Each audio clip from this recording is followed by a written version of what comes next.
North Dakota and South Dakota were admitted to the Union as the 39th and 40th states on November 2nd, 1889. We'll talk about South Dakota in this video. North Dakota gets its own video, so we'll have two separate videos, so be on the lookout for that.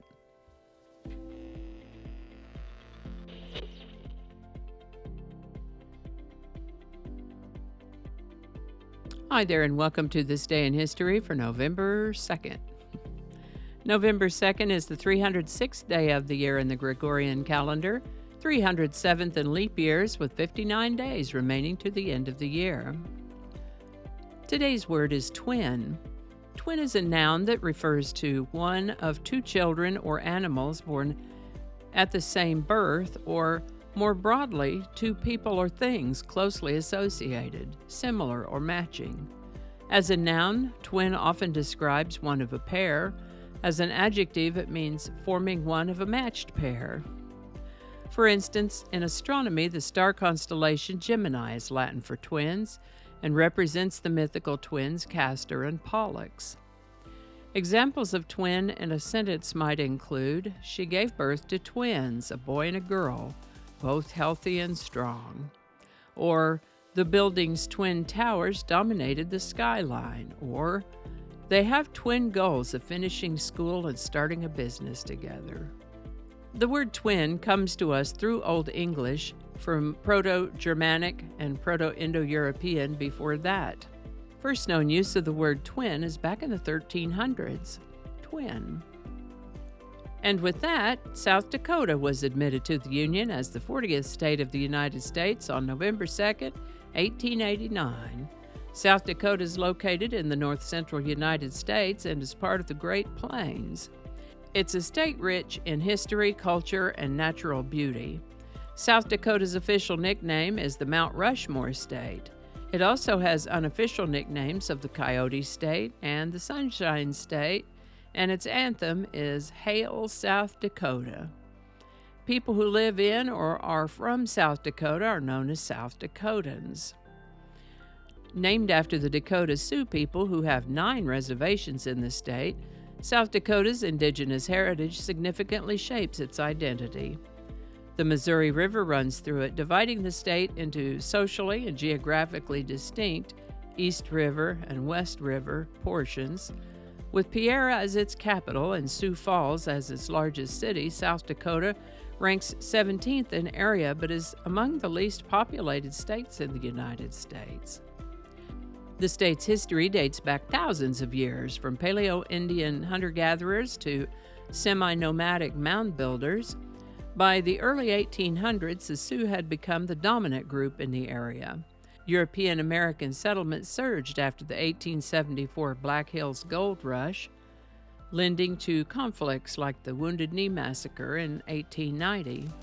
South Dakota joined the Union in 1889, simultaneously with North Dakota as the 39th and 40th states.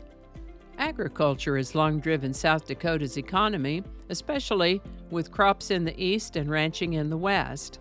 The state has diversified over time, including finance, tourism, and energy production, with Mount Rushmore and the Black Hills as major attractions. And of course, we cannot forget Sturgis, host to a huge motorcycle rally about the first 2 weeks of August each year. In case you're curious, except for the years of 1942 and 1943 during World War II, the Sturgis Rally has been held annually since 1938. How about that? Citibank's 1981 move to Sioux Falls boosted the financial sector thanks to favorable banking regulations. The Black Hills also house sacred Native American sites and the iconic Mount Rushmore, attracting thousands of visitors each year. South Dakota's state bird is the ring-necked pheasant. The fish is the walleye. South Dakota's state flower is the American pasque flower, and the state tree is the Black Hills spruce. State animal is the coyote. State insect is the honeybee. The ecology of South Dakota varies, with grasslands covering much of the state and coniferous trees in the Black Hills.